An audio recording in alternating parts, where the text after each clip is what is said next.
Good morning friends. मैं हूं अभिजीत और आपका स्वागत है 365 जीके प्रैक्टिस के आज के डेली करंट अफेयर्स के वीडियो में। इस वीडियो में हम आज के टॉप 10 करंट अफेयर्स को जानेंगे और उनसे रिलेटेड अदर इंपॉर्टेंट डिटेल्स को भी कवर करेंगे। इस तरह के करंट अफेयर्स के वीडियोस आपके एसएससी, आरआरबी या किसी भी गवर्नमेंट जॉब एग्जाम की प्रिपरेशन के लिए बहुत बेनिफिशियल होगा। तो वीडियो को एंड तक ज़रूर देखिए, क्योंकि इस वीडियो के एंड में हम पिछले वीडियो के करंट अफेयर्स क्वेश्चंस का क्विक तरीके से रिवीजन भी करेंगे।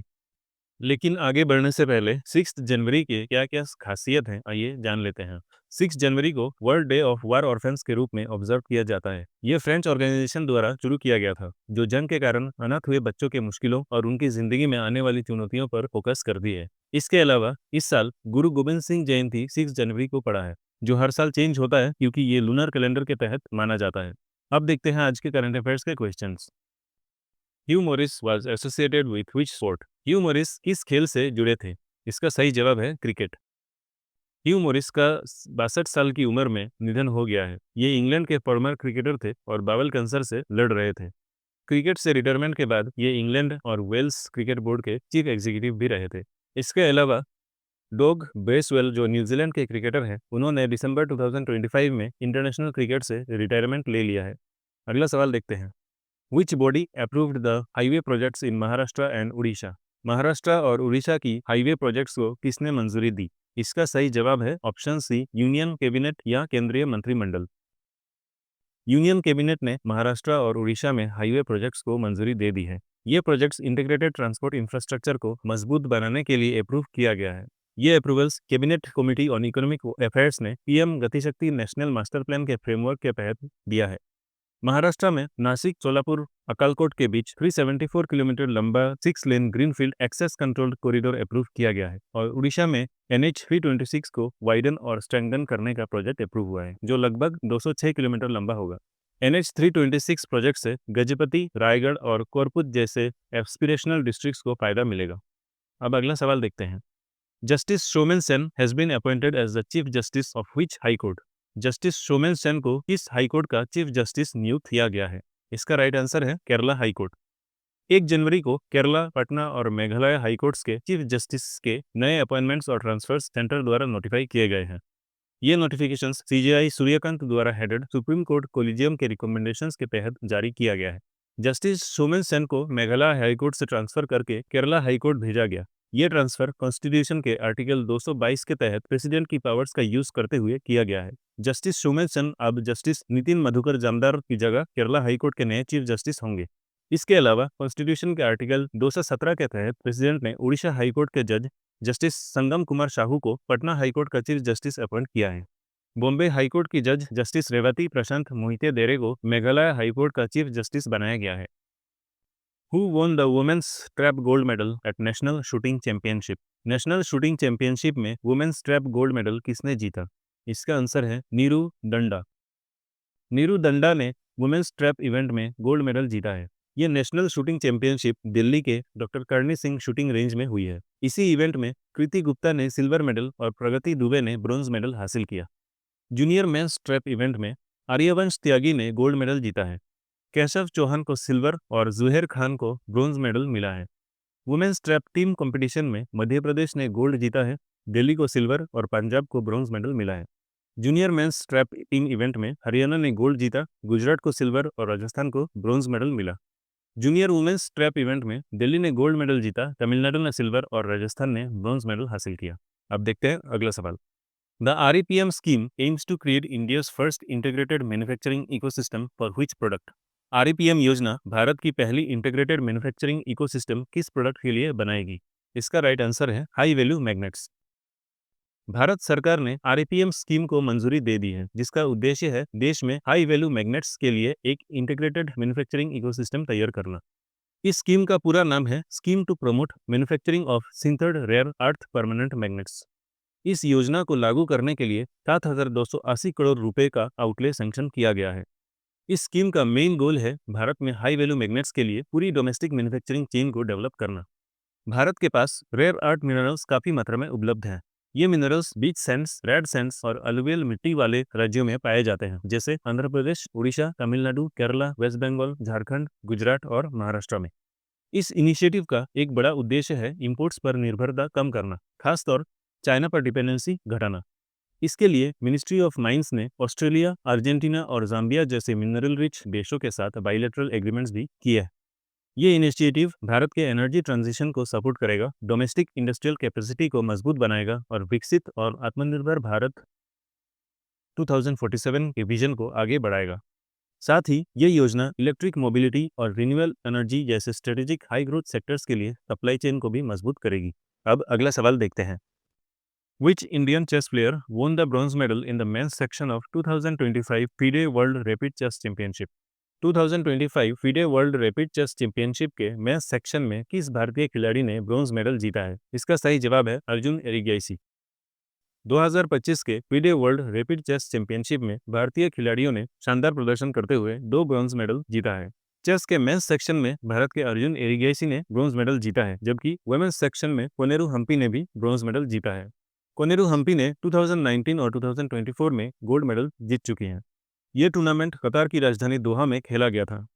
2025 FIDE वर्ल्ड रैपिड चैंपियनशिप का टाइटल नॉर्वे के चेस ग्रैंडमास्टर मैग्नस कार्लसन ने जीता और वुमेन्स कैटेगरी में रशिया की ग्रैंड मास्टर एलेक्सेंड्रा गोरियाचकिना ने गोल्ड मेडल जीता है। अब अगला क्वेश्चन देखते हैं।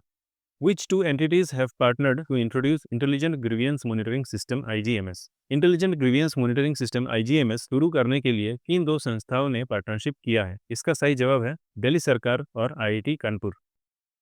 दिल्ली सरकार और IIT कानपुर ने मिलकर एक इंटेलिजेंट ग्रीवियंस मॉनिटरिंग सिस्टम यानी IGMS शुरू करने के लिए पार्टनरशिप किया है। ये एक AI पावर्ड प्लेटफॉर्म है जो दिल्ली के सभी इंपॉर्टेंट ग्रीवियंस रिट्रेसल पोर्टल्स को एक सिंगल यूनिफाइड डैशबोर्ड से जोड़ेगा। अभी दिल्ली में मल्टीपल ग्रीवियंस प्लेटफॉर्म्स होने की वजह से डिले, डुप्लीकेशन और प्रॉपर मॉनिटरिंग की कमी होती है। नया IGMS सिस्टम इन सभी प्लेटफॉर्म्स को एक साथ इंटीग्रेट करेगा। यह सिस्टम IIT कानपुर द्वारा डेवलप किया गया है। इसमें secure APIs, advanced artificial intelligence और मशीन लर्निंग टूल्स का यूज होगा। दिल्ली की करंट CM है रेखा गुप्ता और लेफ्टिनेंट गवर्नर है विनय कुमार सक्सेना। अगला सवाल देखते हैं। Which Indian Navy sailing vessel undertook its maiden foreign voyage on 29 दिसंबर? 29 दिसंबर को इंडियन नेवी के किस सेलिंग वेसल ने अपनी पहली विदेशी जल यात्रा शुरू की? इसका सही जवाब है INS कौंडिन्या। इंडियन नेवी का सेलिंग शिप INS कौंडिन्या ने 29 दिसंबर को गुजरात के पोरबंदर से अपनी पहली विदेशी जल यात्रा शुरू की। ये शिप पोरबंदर से ओमान के मस्कट जा रही है। ये एक देसी और पारंपरिक सेलिंग वेसल है जिसे पुरानी स्टिच्ड शिप बिल्डिंग टेक्निक से बनाया गया है। इस एक्सपीडिशन का नेतृत्व कमांडर विकास शेवरान कर रहे हैं। इंडिया और ओमान का जॉइंट नेवल एक्सरसाइज है नसीम अल बहर। ओमान के करंट सुल्तान और प्राइम मिनिस्टर का नाम है सुल्तान हैथम बिन तारिक अल साइद। अब नेक्स्ट क्वेश्चन देखते हैं। Which company developed India's first indigenously built MRI scanner? Bharat का पहला स्वदेशी MRI स्कैनर किस कंपनी ने विकसित किया है? इसका सही जवाब है वोक्सेल ग्रिड्स।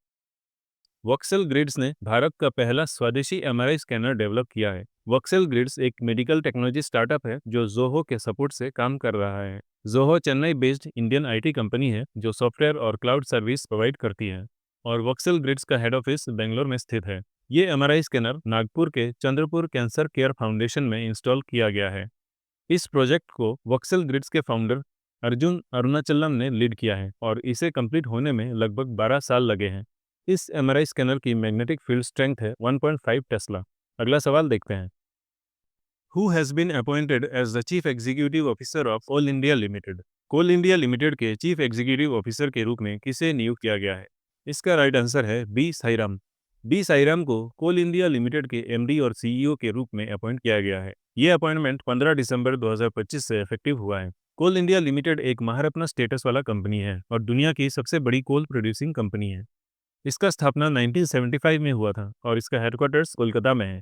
भारत के महारत्न पब्लिक सेक्टर एंटरप्राइजेस में शामिल हैं Bharat heavy electricals limited BHEL जिसका हेडक्वार्टर दिल्ली में है, Bharat petroleum corporation limited BPCL जिसका हेडक्वार्टर मुंबई में है, gas authority of India limited GAIL जिसका हेडक्वार्टर भी दिल्ली में है, Hindustan petroleum corporation limited HPCL इसका हेडक्वार्टर मुंबई में है, इंडियन ऑयल कॉर्पोरेशन लिमिटेड जिसका हेडक्वार्टर मुंबई में है, national thermal power corporation limited NTPC headquartered in new Delhi और oil and natural gas corporation limited ONGC जिसका हेडक्वार्टर भी न्यू दिल्ली में है। आइए अब पिछले वीडियो के टॉप 10 करंट अफेयर्स का क्विकली रिवीजन कर लेते हैं। Western Railways commissioned the indigenous Kavach 4.0 system on which rail section? Western Railway ने कवच 4.0 सिस्टम को किस रेल सेक्शन पर शुरू किया है? इसका जवाब है Bajwa Ahmedabad section. Nandini Chakraborty became the first woman to serve as the chief secretary of which state? Nandini Chakraborty किस राज्य की पहली महिला चीफ सेक्रेटरी बनी? इसका आंसर है West Bengal. Which village in Himachal Pradesh received its first government-run bus on December 31, 2025?